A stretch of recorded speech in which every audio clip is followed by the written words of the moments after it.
Hello, my name is Christopher Coitz, and I'm going to be talking about the issue of cyberbullying and are websites to blame for cyberbullying. First, I'm going to look at the definitions of cyberbullying. There are many different definitions I found when researching this topic, and I also want to look at different examples of cyberbullying. Then I want to go over some of the popular websites that cyberbullying is occurring in, as well as any statistics, and as also I wanted to get into what websites are doing to prevent cyberbullying. Also, I want to look at what they are not doing, and I also wanted to go over cyberbullying in other countries.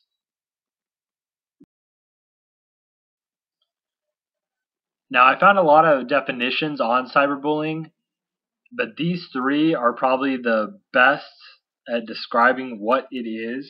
The first is the intentional and repeated use of computer and cell phone networks by kids and teens to cause harm or distress to other kids and teens. The other one is any electronic communication taking place online through text messages sent to cell phones. The last is the willful and repeated harassment and intimidation of an individual through the use of electronic mail or electronic communication with the intent to coerce, intimidate, harass, or cause substantial emotional distress to a person. Now, with a lot of smartphones coming about with the iPhone and Android handsets, cyberbullying just doesn't take place on the computer anymore. It takes place on the smartphone, and with all these different applications for communicating and connecting people, that has opened up the door for more different forms of cyberbullying.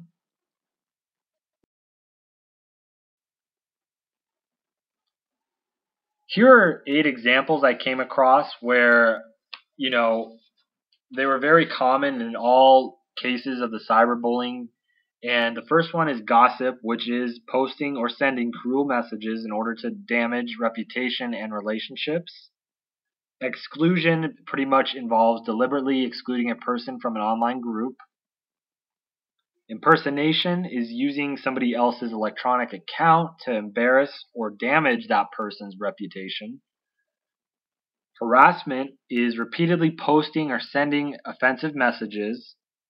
Cyberstalking is almost an extension of harassment, but also includes threats or intimidation. Flaming is online fights where offensive messages posted on blogs or website forums. Outing and trickery is someone pretty much tricking or revealing embarrassing information that can be shared online. And cyber threats are, anything like, of course, threatening, violent behavior, and suicidal tendencies. And here's some, various statistics I found when I was researching, and these kind of go hand in hand with where is most of the cyberbullying taking place. And this first statistic, 85% of the parents of youth ages 13 to 17 report that their child has a social networking account. So right then we know that a lot of this is happening on social networking sites, and 52% of parents are worried their child is going to be bullied via social networking sites. And one really interesting statistic I found about Facebook is 1 million children were harassed, threatened, or subjected to other forms of cyberbullying on Facebook in the past year. And 95% of social media using teens have witnessed cruel behavior on social networking sites that say they have seen others ignoring the mean behavior, and 55% witness this frequently. So through all of my research in this subject, I found that social networking sites like MySpace, Facebook, Twitter, Instagram, these are all the most common forms of, or they're the most common sites of where cyberbullying is taking place. Here's some miscellaneous statistics. Surprisingly, cyberbullies spend more time online than other teens. It's 38.4 hours compared to 26.8. And 43% of the teens aged 13 to 17 report that they have experienced some sort of cyberbullying in the past year. And here's a really interesting statistic. More girls are cyberbullies than boys. 59% girls and 41% boys. I thought this was really interesting because growing up, it's always seemed to me like the boys were doing more of the bullying than the girls, but this just goes to show you how bullying has changed.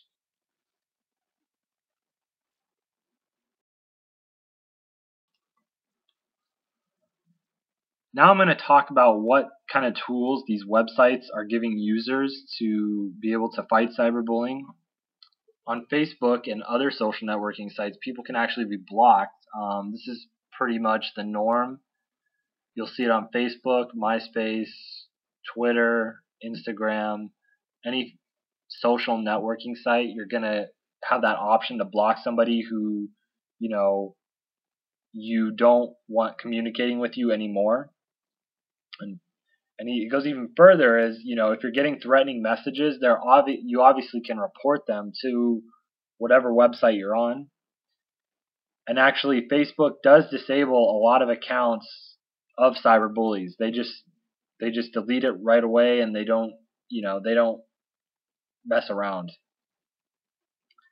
And a lot of discussion posting sites, like any kind of, if you go on the news, you'll see, like if you read an article, once you get down to the bottom of that article, there will be a comment section where you can, start a discussion about the subject. And, a lot of people, they tend to get, heated on some of these sites, and some of them actually get reported. And even though you don't know that person, and if the message is still offensive, you're still able to report that post and that user.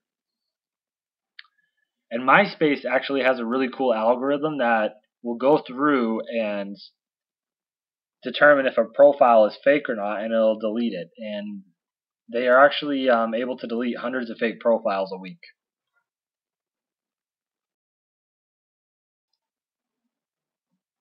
Now I'm going to look at what websites are not doing. And I found that MySpace actually has a 24-hour hotline if you want to talk to a physical person. Um, Facebook doesn't have this. You just have to, send a message to them. And Facebook does not get back to people frequently. And a lot of times, these social networking sites, their privacy settings are very complex depending on what you don't want others to see and what you do. For example, when Facebook comes out with new privacy settings, sometimes they're very, complex, and a lot of people get confused on what is private and what isn't private. And it seems that Facebook makes it very hard sometimes for young users like teenagers to be able to simply make their privacy better.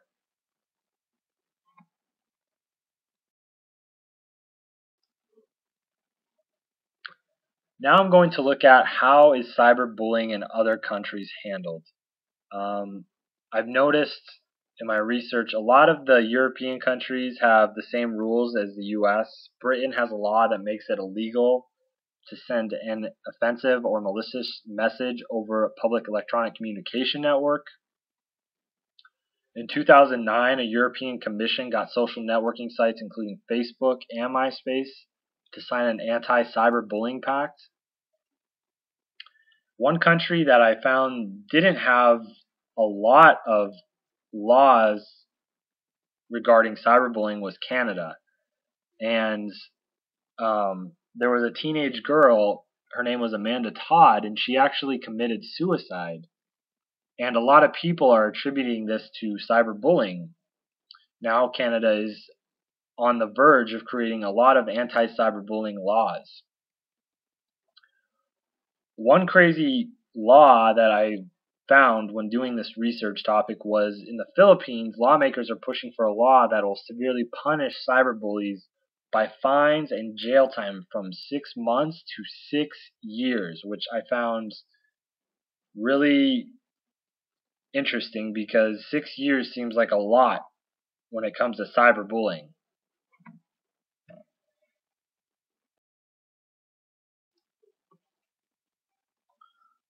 Now I just wanted to kind of summarize the main points that I made in the PowerPoint presentation. One is cyberbullying has taken on many forms. It's, the 8 examples that I gave earlier in the presentation were the most common I found in all the cases. But with all the different devices people are able to communicate with today, like the tablet, the smartphone, and the laptop, there's definitely a lot more types of cyberbullying out there. And also, this big explosion of social media sites like Facebook, MySpace, Twitter, Instagram, Yelp, all these are just more platforms for cyberbullying to occur.